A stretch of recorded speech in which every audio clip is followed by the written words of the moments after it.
Cricketer থেকে চাকুরিজীবী নাজমুল হোসেন শান্ত নতুন পরিচয় চিফ ব্র্যান্ড অফিসার। নিয়োগপত্রের সাথে ভিজিটিং কার্ডও বুঝে পেয়েছেন বাংলাদেশ অধিনায়ক। রোমাঞ্চিত শান্ত অফিসে যেতে চান পুরো দস্তুর চাকুরিজীবীদের মতো। ক্রিকেট মাঠে কাজে লাগাতে চান সেই অভিজ্ঞতা। ক্রিকেটার এবং রাজনীতিবিদ একই সাথে দুই দায়িত্ব পালন করছেন মাশরাফি বিন মুর্তজা ও সাকিব আল হাসান। এবার দুই লেজেন্ডের মতো দ্বৈত ভূমিকায় দেখা যাবে নাজমুল হোসেন শান্তকে। তবে রাজনীতির ময়দানে নয়, চাকরির বাজারে বাংলাদেশ অধিনায়কের কদর বেশি। বিপিএল ফ্র্যাঞ্চাইজি সিলেট স্ট্রাইকার্সের স্পন্সর প্রতিষ্ঠান এক্স সিরামিক্সের চিফ ব্র্যান্ড অফিসার হিসেবে দায়িত্ব নিয়েছেন নাজমুল শান্ত।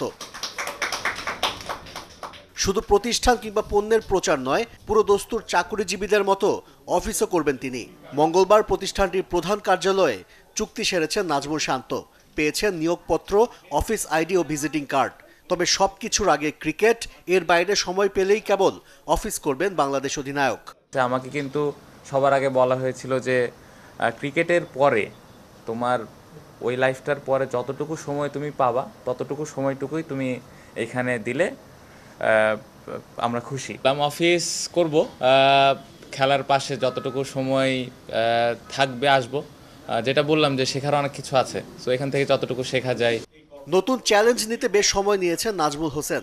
প্রস্তাব পেয়েছিলেন 2023 বিপিএল চলাকালীন। কর্পোরেট কালচার ও ম্যান ম্যানেজমেন্টের বিষয়গুলো এখান থেকে শিখে মাঠে কাজে লাগাতে চান টাইগার অধিনায়ক। শুরুতে একটু ডিসিশন নিতে সময় নিয়েছি, বাট যখন এই বিষয়টা নিয়ে কয়েকদিন একটু চিন্তা ভাবনা করার পরে স্ট্রেটওয়ে আমি ডিসিশন নিয়েছি যে নতুন কিছু শেখা যাবে।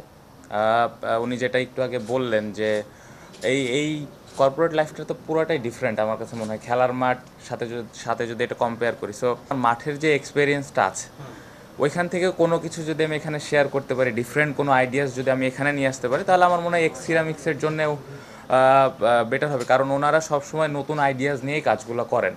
চাকরির সুযোগ পেলে ক্রিকেটারদের ভবিষ্যৎ নিশ্চিত হবে। এতে ক্রিকেটের প্রতি মানুষের আগ্রহ আরও বাড়বে বলে মনে করেন নাজমুল হোসেন।